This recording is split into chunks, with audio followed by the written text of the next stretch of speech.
my name is Mrs. Ty. I am the Assistant Head Teacher at Millroad Infant School, and I'm also the Assessment and Curriculum Lead. I'm going to talk to you today about how we have changed our individual curriculum to fit with remote learning. So as Mrs. Ford has already put out, the children at home are having the exact same opportunities as these children in school, and I would like to explain to you how that works. So I'm going to give you an example of what we call a pathway, learning pathway, which focuses on one specific piece of learning. And the piece of learning I've chosen today is, can I use capital letters correctly? So we start all of our learning journeys with a question that enables the teacher to see if the child can do it or can't do it. And the way we work that out is through what we call a cold task. So this is a piece of independent work that a child completes having very little input from the teacher. So they might have a little bit of modelling, a little bit of discussion about what capital letters look like, but really it's to establish what the children already know and can show us through their learning. As I mentioned, the cold task is independent, so the teacher will set it up. Here I've done, can I use capital letters? So it might be a piece of work. I've put, for example, what do you think happens next in this story? Write me one sentence to let me know. That might be something that you typically see in year one. In year R, it might be using words that you already know, can use particular sounds. Write me a phrase or a list. In year two, it might be write me 2 or more sentences. But the key thing is that there is a context, so there is a real reason for them to do it. So writing what happens next in the story, there'll be an audience. It might be to send home to mum or dad, it might be to show to Mrs. Ford, or even to another child in their class. So there's a real purpose, a context and an audience, and it's really just to get them to show what they already know. Now, we do cold tasks in English and maths. So in maths, for example, we did some counting money, for example, this week in year one. But their aim is exactly the same, to show us what they can do independently.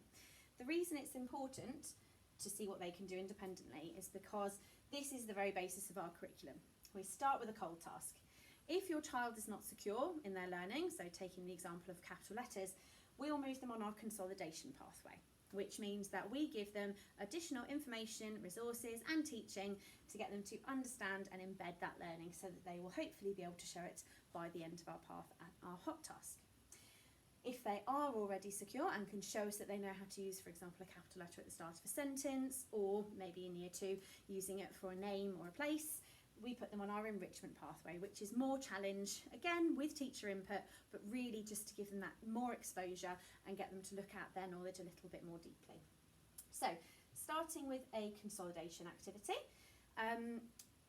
So for example, we might start with, can I identify capital letters? Some children might not understand what they look like.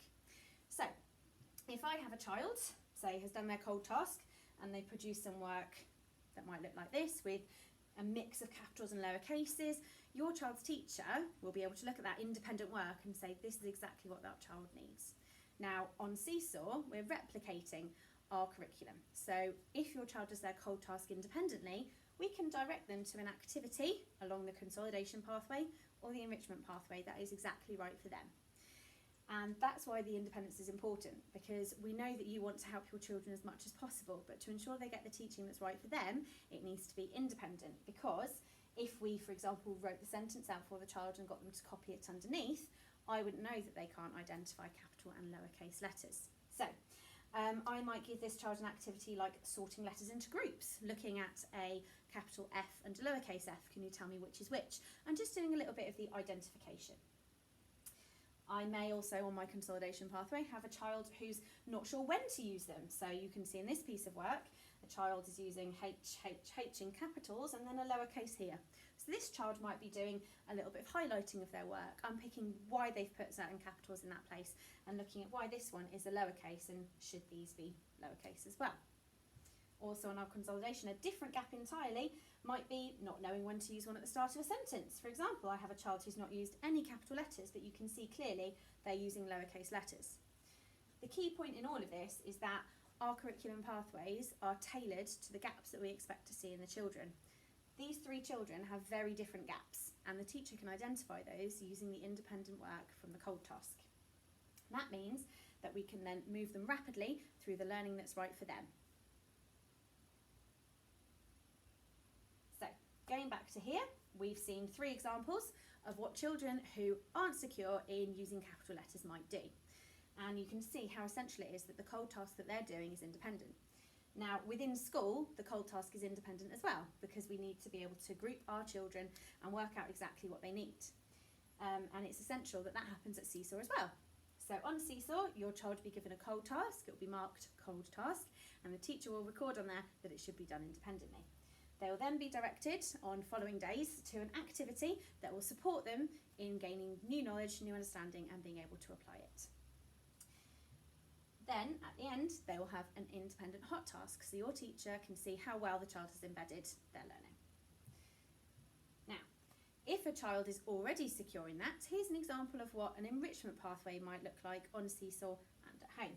So, can I use correctly in 2 sentences? Because it might be that they know at the start of their work they need a capital letter, but it might be actually they've written 1 sentence and you don't know that when they start a new sentence, they need to do a new one. It might be that they just need a little bit more work on it, or that they need a little bit more practice writing a little bit more. So imagine I've seen this child, she's needed a little bit of reminding to use a capital letter here, and she's only written 1 sentence. So I'm going to have a go and see if she knows, if she writes 2 sentences, does she know to put another capital letter in next? Can I use capital letters in a sequence of sentences?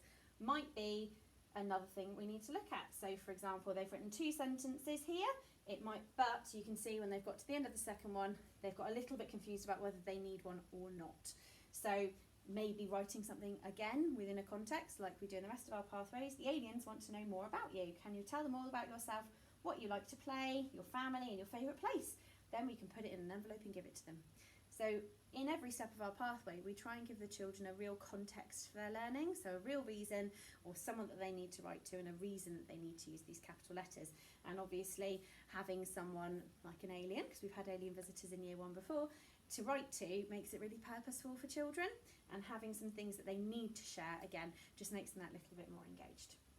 Now, we've seen 2 examples, so this child might be confident in using capital letters in 1 sentence. This one might need a little bit more work using capital letters in a sequence of sentences, so 2 or more sentences. This child needs to be able to identify when capital letters should be used. I've got a piece of work here. My name is Chloe. When I'm bigger, I would like a job with Google. I would also like to work in a chocolate factory and do swimming in the Olympics. I go swimming on Saturdays and on a Tuesday. Now I know this child has a good understanding of capital letters because they've put 1 at the start, they've put 1 for Saturday and 1 for Tuesday. But there's a couple of names in here like Google, Olympics, that would need capitalisation.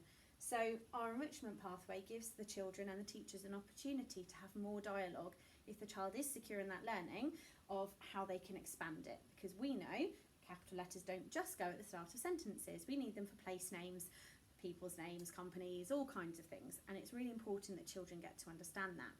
So having looked back through our pathways, you can see this child could go through the enrichment pathway. It might be they need a little bit of help on the second activity. Maybe they remember to do 1 at the start of a sentence and actually writing 2 or more sentences is quite challenging. They'll pause that activity and then move on. And we'll be able to run this within school, as we always have, and through Seesaw, using the cold task and then directing your children as appropriate.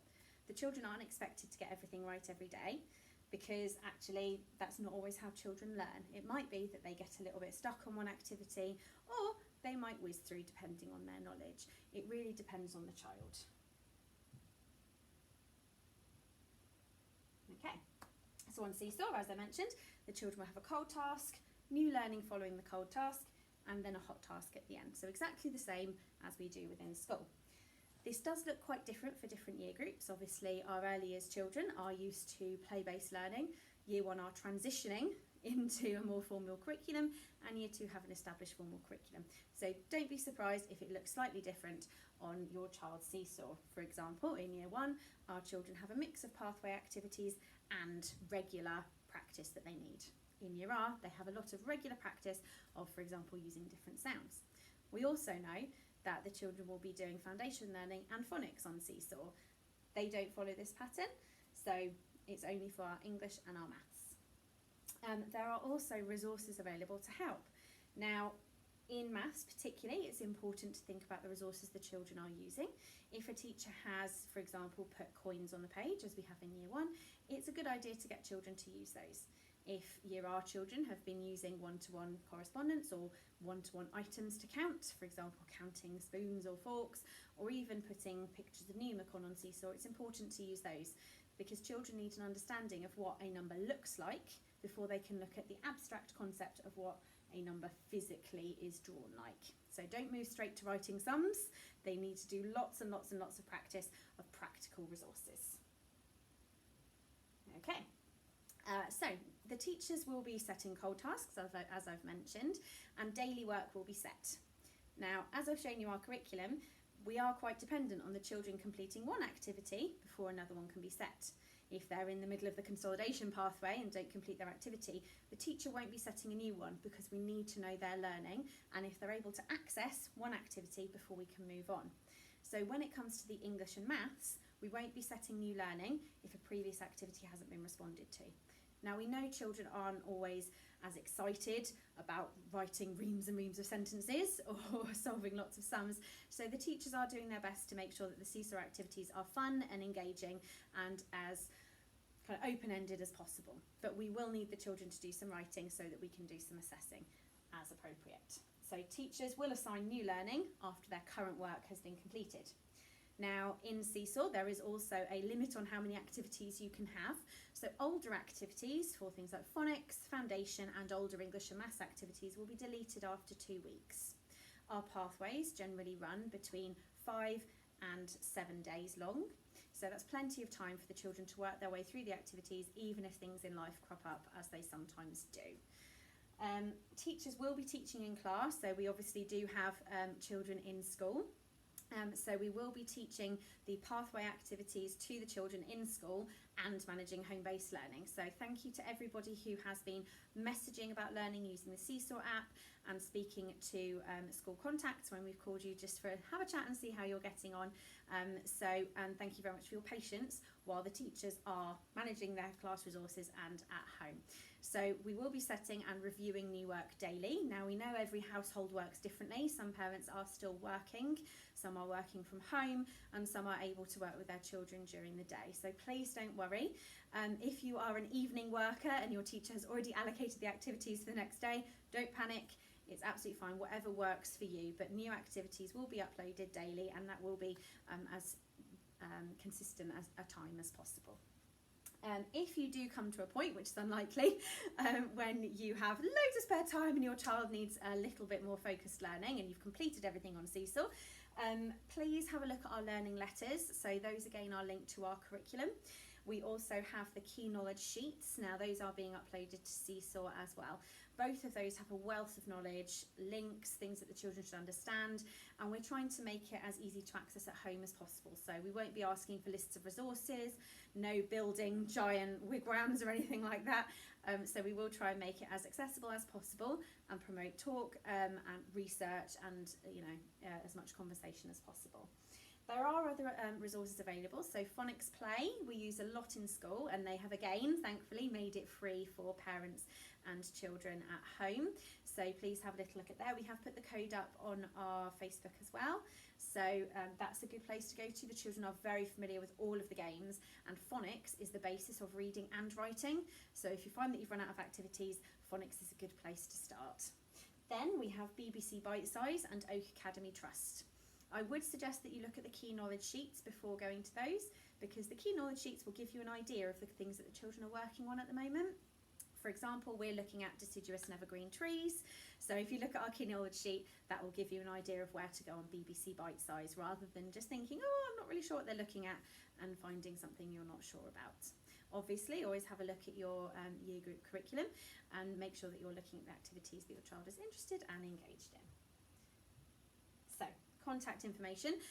Thank you to everybody who has been able to use the communication tool on Seesaw. You do need to make sure that you are linked to your child's account so that you can message the class teacher. But it has been really useful. Teachers are also putting out announcements and things periodically, so please do keep an eye out for those. All learning inquiries should best be directed through Seesaw, because then it gives the teacher a platform where they can assign extra resources, activities, kind of as needed. and then year group emails for any other inquiries. We will be making phone calls if you are at home with your children, just to see how you're getting on, and obviously we'll be uploading videos and things moving forward. Hopefully that's given you a good idea of how we're meeting the needs of children at home and at school. If you have any questions at all, please don't hesitate to contact your class teacher or myself. From everybody at Milrai, thank you so much for your support during this time, and we're hoping that we'll have you all back soon. Thank you.